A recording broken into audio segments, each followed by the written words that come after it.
Partez chez MP Style. Ce soir, je reçois monsieur Willow Lock. Bonsoir, mec. Salut. Bien ou quoi? Ça va, super. Ouais, ça va super, ouais. En forme? Ouais, toujours. T'es prêt là? Tu dégaines? Toujours, toujours prêt. Willow. Waouh, il y a des choses qui m'ont marqué. Donc, Piloc, Willow. C'était ça à l'époque. Dès qu'on voyait Piloc, normalement il y avait Willow. Non, il y avait Jimmy. Jimmy, oh, excuse-moi. Je te confonds avec un, d'accord. Ouais. Ok, Lock, je sais que tu m'as marqué. Je t'ai vu dans pas mal. Le dernier battle, je t'ai vu, c'était chez Loïc, je crois. Ouais. Ouais. Ok.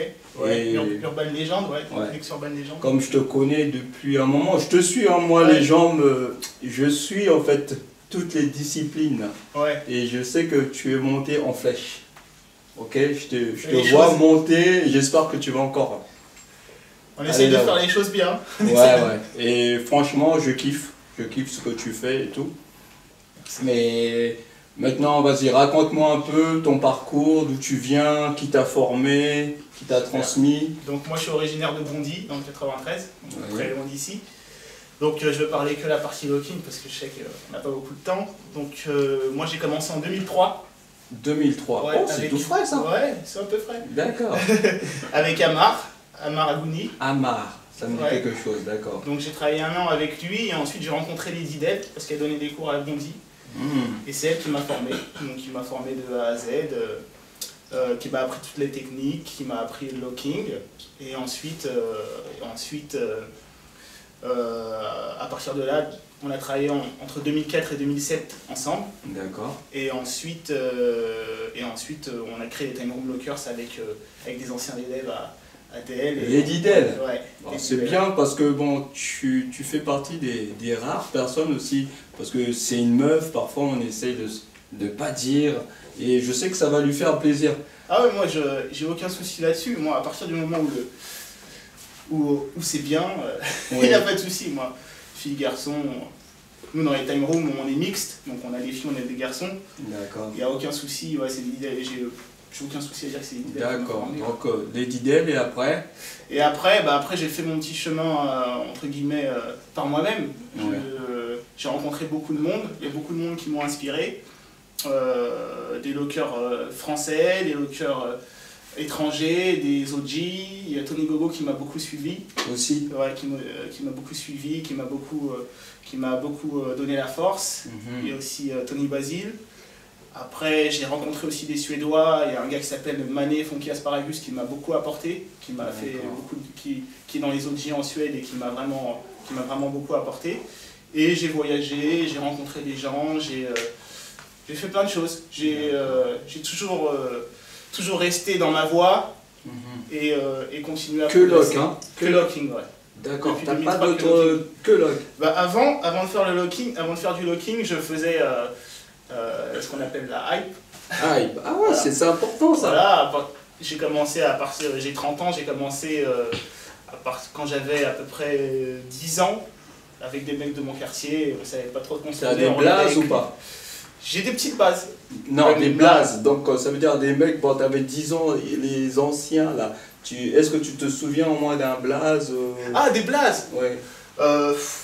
Non, franchement, c'était des gars de mon quartier, c'était... Ouais, t'étais trop petit. Ouais, j'étais trop petit. D'accord. Ouais. Et tu vis de la danse ou pas? Ouais, je vis de la danse. Oui, tu vis de la danse, ouais. Hein? En fait, moi, je suis tu es intermittent? Je suis pas intermittent, non. Je suis pas intermittent, je vis de la danse parce que je travaille avec les Time Room Lockers, avec la Team Rocket. Les Team Rocket, c'est Lounès, Piloc, Hakim et moi. D'accord. Et les enfants prodiges. Les enfants prodiges avec Nelson. Donc ça va, ça tourne. Voilà, on tourne et je suis aussi photographe. Je suis photographe de formation et donc du coup j'ai la danse et la photographie. Ouais. Ah, c'est une bonne passion, ça, ouais. C'est vraiment... c'est l'artistique. Ok, parce que bon, tu sais qu'aujourd'hui, vivre de la danse, c'est... Moi, je sais qu'à l'époque, c'était faisable. Il y a 30 ans, une compagnie, il n'y en avait pas 15 000, ça tournait. C'était moins fermé, les réseaux, là, parce qu'aujourd'hui, c'est des réseaux. Pour rentrer dans un réseau des théâtres comme le CND, il faut que soit tu aies fait un peu de contemporain, après on te fait tourner et tu fais 15 000 dates, mais sinon si tu viens de la old school, c'est ce qu'on appelle, ils disent c'est hors format. Oui, exactement. Hors format, carrément. Donc, moi, mon credo, ce que j'essaie de faire, c'est de ne pas être dans ces réseaux-là. D'accord. Et de créer mon propre réseau, d'avoir notre propre réseau, d'avoir notre propre force. C'est pour ça qu'on se donne la force ensemble, avec les enfants prodiges, avec la Team Rocket, avec les Time Rooms. Et on essaye de créer vraiment notre propre truc pour pas être esclave de toutes ces choses-là et qui peuvent changer du jour au lendemain avec les gouvernements, avec les directeurs de théâtre, etc. Ouais. On essaye vraiment de créer notre propre truc pour pouvoir être fort ensemble et pour pouvoir vivre de nous-mêmes. Ok.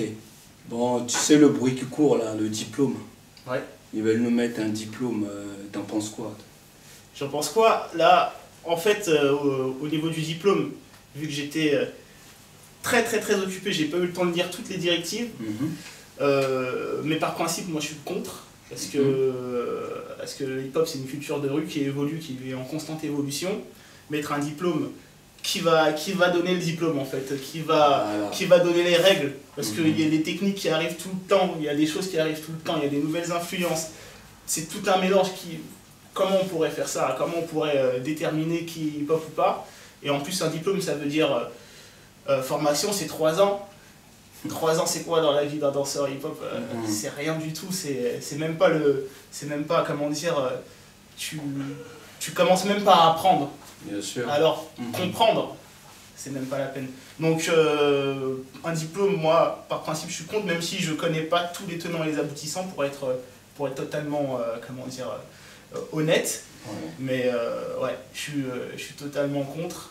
Et de toute manière, je me dis que même s'il y a un diplôme qui passe, parce que à partir d'un moment, quand l'État décide, l'État fait, il y aura toujours moyen de passer par la fenêtre. Toujours, parce que bon, moi je l'ai expliqué, j'ai eu l'occasion d'aller à une des réunions là, récemment. J'ai donné un exemple. Moi je suis danseur de jazz rock. Il y avait un ancien qui était avec moi là, qui était Alex Bint. J'ai donné juste un exemple sur 2 danseurs.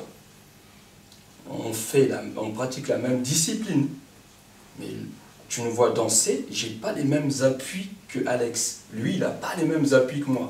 Donc ça veut dire que si je forme un danseur, Alex pourra pas, lorsqu'il va le juger, il va dire mais il danse pas comme moi, donc il va déjà sur 2 danseurs. Alors imagine 4 danseurs de jazz rock. Comment on peut se baser? Je peux pas moi me permettre. Regarde, en fait. Regarde les Shaolin. Maintenant, il n'y a pas de diplôme. Maître, aujourd'hui, moi, je transmets parce que j'ai un blaze. Mais je ne pourrais pas me permettre d'aller juger d'autres personnes. Donc, on ne peut pas mettre un DE ou un, je ne sais pas comment ils appellent ça. Ça ne passe pas. Oui, et même si il arrive, ce diplôme, il n'aura aucune valeur pour nous. Aucune valeur. Donc, en fait, comme on dit, vrai reconnaissent vrai, hein, et donc tout va se passer dans la rue encore. Et s'il y a des choses qui se passent en institution, ils resteront de leur côté, et nous on fera notre truc. Et donc... DE H Quality, t'as vu mon t-shirt là? Ouais. Bientôt là. Hein? Yes. Ouais. Le 15, il y a une conférence encore sur le DE. On va inviter faut venir, ceux qui sont pour, ceux qui sont contre, c'est là qu'il faut discuter. Donc nous, on a une conférence le 15, le 16, concours chorégraphique. J'ai une affiche là, je vais en parler, parce que c'est la maison. Le 16, concours chorégraphique, il y a des groupes, il y a des teams qui sont là. Venez, H Quality, la qualité. Là, on va vous dire si vous êtes bon ou pas. Avec le jury, là, c'est les 3 frères. Moi, Claise, Eric, Passy. Là, c'est concours chorégraphique. Le lendemain, le 17, battle chorégraphique. Ça veut dire que des teams qui vont se taper sur un son que mon frère Claise a composé, qu'ils ont déjà depuis un certain moment, donc ils vont s'affronter. Et il y a des battles one-one. Popine, il y a break, hip-hop. Avec des bons jurys, c'est du lourd. Donc, H Quality, on parle de la qualité là. Bon, je sais pas, je crois que tu dois avoir une team là. Tu veux pas venir te fighter un peu? On va sûrement venir avec la Team Rocket. Voilà, on veut du lourd. Ouais, y a pas de souci. On va passer. Freestyle en aparté, monsieur Willow, on va passer. Hein, tu vas me montrer ce que tu as dans les jambes, hein, ok? Pas de soucis. Hop.